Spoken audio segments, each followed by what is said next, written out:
In terms of air quality, that's actually probably the most widely studied of climate change issues. Climate change is secondary to pollution from the burning of fossil fuels. That actually also creates particulate matter, which are these tiny nanoparticle-sized particles that we're breathing in every day as we walk around. They're greater in urban areas than they are in rural areas.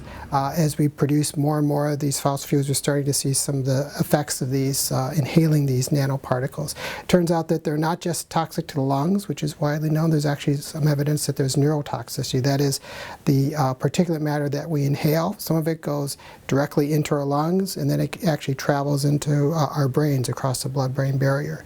So if we're creating more of these pollutants and we're inhaling more of these pollutants, we may actually be having some downstream effects on brain development and even things like Alzheimer's disease and Parkinson's disease. Climate change is going to have a lot of effects, some of which are predictable and some of which are unpredictable. For example, Zika virus. Zika virus is a concern because of climate change. As the climate changes, mosquitoes are able to live in more northern areas of the country. So I think what's going to happen, what you're going to see is there's going to be more and more concern about the effects of these viruses very, very appropriately, and say pregnant women will start to use mosquito repellents. If they're using mosquito repellents more commonly, there's a substance called DEET that's found in most mosquito repellents.